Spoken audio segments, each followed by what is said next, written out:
श्रोता प्रेमियों, मैं राम सागर शास्त्री आप लोगों के समक्ष रखने जा रहा हूं एक प्रसंग, ध्रुव चरित्र।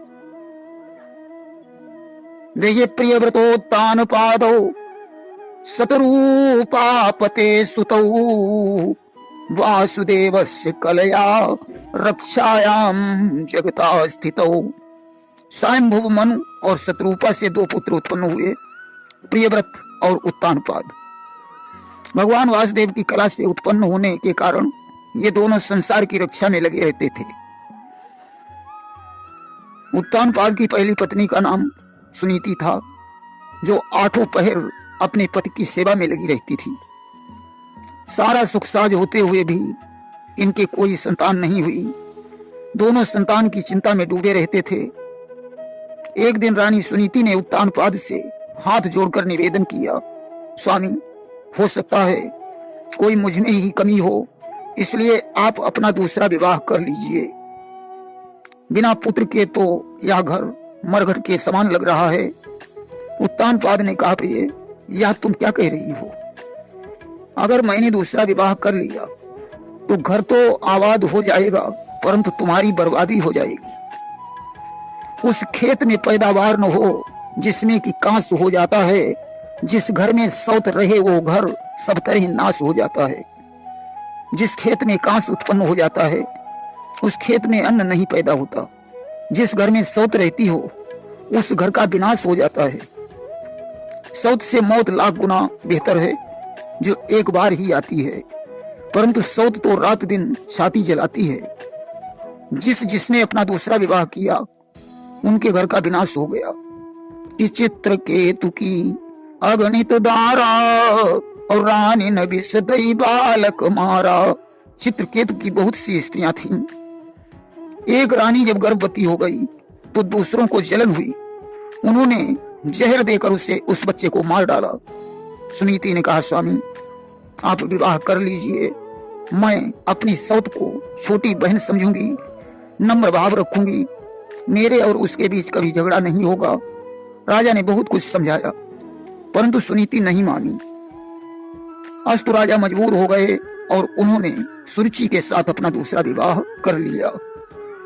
जिस समय सूरज की डोली दरवाजे पर पहुंची, सुनीति बड़ी प्रसन्न हुई।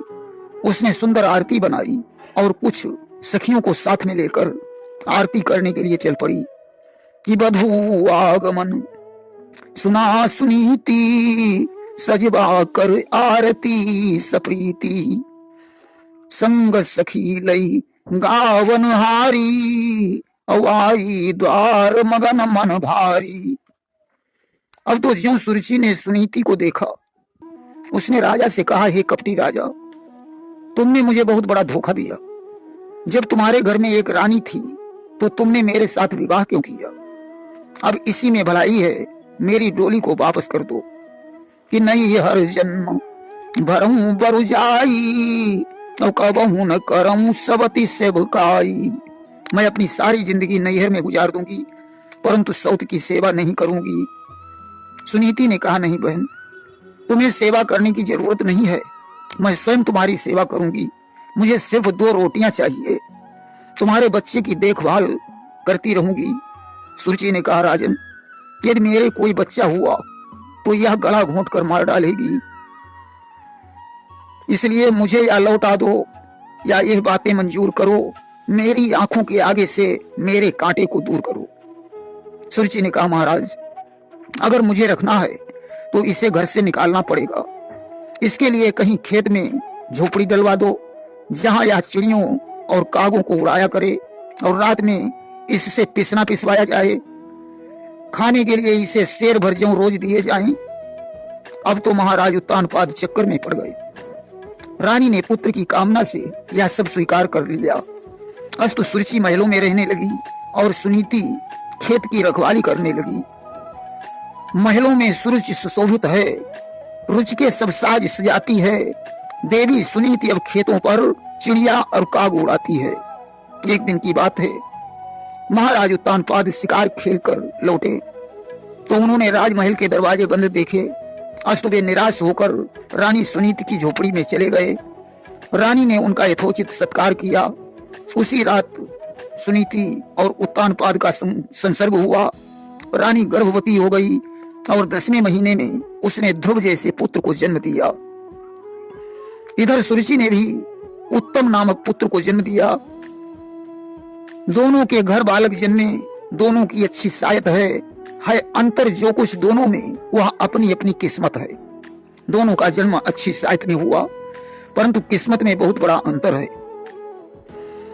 एक राजकुमार कहा करके पलने में पाला जाता है, एक दुखिया पुत्र सुलाने को पत्तों पर डाला जाता है। एक तो राजकुमार बनकर पलने में पल रहा है और दूसरा बेचारा पत्तों पर सो रहा है।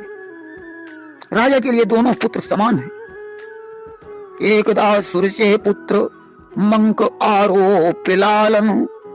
एक दिन राजा उत्तानपाद सुरुचि के पुत्र उत्तम को गोद में लेकर खिला रहे थे, तभी वहां सुनीति का पुत्र ध्रुव भी पहुंच गया। उसकी इच्छा हुई कि मैं भी पिता की गोद में बैठूं। राजा ने उत्तम को उतार कर ध्रुव को गोद में ले लिया। अब तो सुरुचि को यह व्यवहार सहन नहीं हुआ कि बेटा उत्तम का सुरुचि सह न सकी अपमान। पटक दिया ध्रुव को झटक, बोली त्योरी तान। सुरुचि ने झपट कर ध्रुव को गोदी से छीन कर जमीन पर पटक दिया और बोली, तू दासी का पुत्र होकर राजकुमार की समता कर रहा है। अगर इस गोदी में बैठने की इतनी इच्छा रखता है तो पूर्व जन्म में कोई तपस्या की होती जिससे तू राजकुमार बनकर मेरी कोख से उत्पन्न हुआ होता। अब तो ध्रुव के हृदय पर बहुत बड़ा धक्का लगा। आज ध्रुव विधाता को कोसने लगा कि बोला बड़ भागी है उत्तम, पलता है जो नित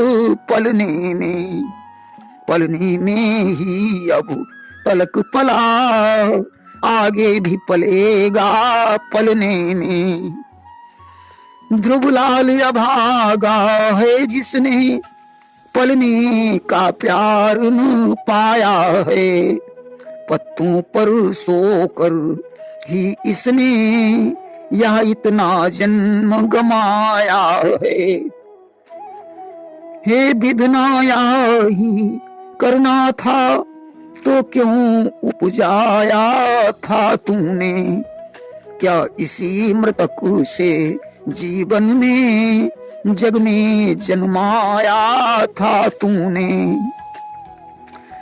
पैदा ही यदि करना था तो उत्तम सा भाग्य दिया होता, अन्यथा अभागे के बदले पत्थर उत्पन्न किया होता। हे विधाता, तूने अगर मुझे जन्म दिया था तो उत्तम जैसा भाग्य भी देता, अन्यथा मेरी माँ की कोख से पत्थर उत्पन्न कर देता। कि धिक्कार इस तरह जीने में जिस जीवन में कुछ सार नहीं, ठाकुर जी की प्रतिमा होते पूजा का है अधिकार नहीं। ऐसे निस्सार जीवन से तो यही अच्छा था कि संसार में मेरा जन्म ही नहीं हुआ होता। व्यास लिखते हैं कि मातु सपत्न्या सदरुक्ति विद्धा स्वसंरुषा दंडहतो यथा ही त्वामि संतम पितरम सन्नवाचम जगाम मातु प्ररुदन सकाशम। जैसे डंडे की चोट से सांप फुंकार मारने लगता है, उसी प्रकार सौतेली मां के कठोर वचनों से ध्रुव घायल होकर लंबी लंबी सांसें लेने लगा। उत्तानपाद चुपचाप ये सब देखते रहे, मुंह से एक भी शब्द नहीं बोले। तब पिता को छोड़कर ध्रुव रोता हुआ अपनी माता सुनीति के पास पहुंचा। आज मां ने अपने पुत्र को रोते हुए देखकर कारण पूछा। ध्रुव ने सारी कहानी बताई। आज माता की आंखों में आंसू आ गए। उसने कहा, बेटा, तुम्हारा असली पिता तो परम पिता परमात्मा है, तुम उसी की शरण में चले जाओ। ध्रुव ने कहा, मां, वह परम पिता मुझे कैसे प्राप्त होगा। माता बोली, बेटा, परम पिता हर जगह मौजूद है परंतु दिखाई नहीं देता, उसके लिए साधना की जरूरत है, इसलिए तुम वन में जाकर तपस्या करो। आज ध्रुव माता के चरणों में प्रणाम करके जंगल के लिए चल देता है। अब तो सुनीति ममता में डूब गई। पुत्र को हृदय से लगाकर बोली, बेटा, तुम्हें कहीं जाने की जरूरत नहीं है, परमात्मा सहज में नहीं मिलता। भोजन लेकर आई, पुत्र भोजन कर लो। ध्रुव ने कहा, नहीं माँ, अब तो मैं बिना परमात्मा से मिले भोजन नहीं कर सकता हूं। आज वो 5 वर्ष का बालक जंगल की तरफ चल दिया। उत्तानपाद ने एक सेवक को भेजकर ध्रुव से कहलवाया कि पुत्र घर लौट जाओ, तुम्हारी माँ को शेर भर के बजाय 2 शेर ज्यों दिए जाएंगे। अब तो ध्रुव ने विचार किया, बारे परमात्मा, अभी तो मैं 2 ही कदम चल पाया, शेर भर का दूना हो गया। अब तो मैं जरूर तुम्हारे पास आऊंगा कि जाने कियो शेर ते दूना, ताके भवन और का सूना। जब ध्रुव जंगल के सन्निकट पहुंच रहा था, उसी समय देवर्षि नारद आ गए। उन्होंने पहले ध्रुव की परीक्षा ली। बोले, बेटा, जंगल में शेर चीते तुम्हें खा जाएंगे, इसलिए घर लौट जाओ। ध्रुव ने कहा, बाबा, इससे अच्छा और क्या होगा, यह शरीर किसी के काम में आ जाए। दृढ़ प्रतिज्ञ समझकर नारद जी कहने लगे कि जनन्या भीता पंथा सबई निःश्रेयसस्यते, भगवान वासुदेवस्तम भजहत प्रवणात्मना। बेटा, तुम्हारी माता सुनीति ने जो कुछ बताया है वही तुम्हारे लिए परम कल्याण का मार्ग है। भगवान वासुदेव ही वो उपाय हैं, इसलिए तुम चित्त लगाकर उन्हीं का भजन करो। यमुना के तट पर मधुवन में ओम नमो भगवते वासुदेवाय इस 12 अक्षर मंत्र का जाप करो, तुम्हारी भेंट परमात्मा से हो जाएगी। सत्य कहा गया है, वही पुत्रवती युवती है जिसका पुत्र भगवान का भक्त हो। गोस्वामी तुलसीदास जी ने लिखा है कि पुत्रवती युवती जग सोई, और रघुपति भगत जासु सुत होई। देखिए, लोग कहते हैं कि भगवान अच्छे आचरण से मिलते हैं, तो व्याध का क्या आचरण था। लोग कहते हैं विद्यावान को भगवान मिलते हैं, तो गजेंद्र के पास क्या विद्या थी। लोग कहते हैं अच्छी जाति वाले को भगवान मिलते हैं, तो विदुर की क्या जाति थी। लोग कहते हैं बलवान को भगवान मिलते हैं, तो उग्रसेन के पास क्या पौरुष था। लोग कहते हैं सुंदर होने से भगवान मिलते हैं, तो कुब्जा की क्या सुंदरता थी। लोग कहते हैं जिसके पास धन होता है उससे भगवान मिलते हैं, तो सुदामा के पास कितना धन था। लोग कहते हैं कि रोज स्नान करने से भगवान मिलते हैं, तो ग्वाल वाल कितना स्नान करते थे। भगवान गुण नहीं देखते, भगवान को भक्ति प्रिय है, भगवान के लिए निर्मल मन चाहिए। आज ध्रुव मधुवन में जाकर तपस्या करने लगा। जब ध्रुव ने प्राण वायु खींची तो संसार की वायु रुक गई, सारा ब्रह्मांड हिल गया, त्रिभुवन पत्तों की तरह हिलने लगे। देवता भगवान विष्णु के पास पहुंचे। भगवान ने कहा, मेरा भक्त तपस्या कर रहा है। देवताओं ने कहा, प्रभु, आप अतिशीघ्र उसे अपना दर्शन दीजिए, अन्यथा प्रलय हो जाएगी। कि नैवं विदामो भगवन प्राण रोधम, चराचरस्याखिल सत्तुधाम्ना, विधेहि तन्नो ब्रजिनाद मोक्षम, प्राप्त वयम त्वाम शरणम शरणम। प्रभु, सभी प्राणियों के प्राण एक साथ रुक गए हैं, ऐसा पहले कभी नहीं हुआ। आप शरणागतों की रक्षा करने वाले हैं, इसलिए हम लोगों को दुख से विमुक्त कीजिए। आज देवताओं को अभय दान देकर भगवान ध्रुव के सामने प्रकट हो गए। भगवान ने ध्रुव से बार बार कहा, पुत्र अपनी आंखें खोलो, परंतु भगवान तो उसके हृदय में विराजमान थे। ध्रुव आंखें बंद किए हुए उनका दर्शन कर रहा था। आज तो भगवान ने उसके हृदय से अपनी मूर्ति गायब कर दी और एक कदम आगे बढ़कर पृथ्वी पर धीमी सी ठोकर मारी। ध्रुव ने अपनी दोनों आंखें खोल दी। आज उसने भगवान को देखा, परंतु 5 वर्ष का बालक भगवान की क्या स्तुति करे। कृतांजलिं ब्रह्ममयेन कंबुना, पस्पर्शवालम कृपया कपोले। आज तो भगवान ने कृपा पूर्वक अपने वेदमय शंख को उसके गाल से छुआ दिया। आज ध्रुव भगवान की स्तुति करने लगा। योऽन्तः प्रविश्य मम वाचमिमां प्रसुप्तां, संजीवयत्यखिल शक्तिधरा सुधाम्ना। अन्यांश्च हस्तचरण श्रवणत्तो गादीन्, प्राणान् नमो भगवते पुरुषाय तुभ्यम। हे प्रभु, आप सर्वशक्तिमान हैं। आप ही मेरे अंतःकरण में प्रवेश करके अपने तेज से मेरी इस सोई हुई वाणी को सजीव करते हैं तथा इंद्रियों एवं प्राणों को भी चेतना देते हैं। मैं आप अंतर्यामी भगवान को प्रणाम करता हूँ। भगवान ने ध्रुव से कहा, वत्स मुझसे कोई वरदान मांग लो। ध्रुव ने कहा, प्रभु जब आपने वत्स कहकर मुझे पुकारा है तो मुझे कुछ मांगने की जरूरत ही नहीं है। भगवान बोले, जाओ पुत्र, मैंने पिता का सिंहासन तुम्हें समर्पित किया है कि सुख भोग सहस 36 वर्ष ध्रुवलोक तुम्हें मिल जाएगा। जब तक जीवन है जीवन में कोई भी कष्ट न आएगा। 36,000 वर्ष तक सुख भोग कर तुम्हें ध्रुवलोक प्राप्त हो जाएगा। अस्तु ध्रुव वापस लौट आए। पिता ने ध्रुव को तरुण जानकर सिंहासन दे दिया और वन में जाकर तपस्या करने लगे। ध्रुव ने बड़ी अच्छी तरह से शासन चलाया। अप्रजापतेर दुहितरम शिशुमारस्य वै ध्रुवः उपये में भ्रमिम नाम ततसुतौ कल्पवत्सरौ। ध्रुव ने प्रजापति शिशुमार की पुत्री भ्रमी के साथ विवाह किया। उनके कल्प और वत्सर नाम के 2 पुत्र हुए। ध्रुव ने दूसरा विवाह वायु की पुत्री इला से किया, जिससे उत्कल नाम का पुत्र उत्पन्न हुआ। ध्रुव के शासन का भार उत्तम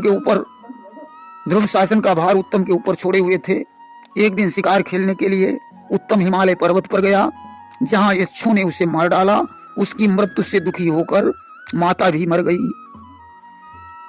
ध्रुवो भ्रातृवधं श्रुत्वा कोपामर्ष सुचर्पितः जैत्रं चन्दनं मास्थाय गतः पुण्यजनालयम्।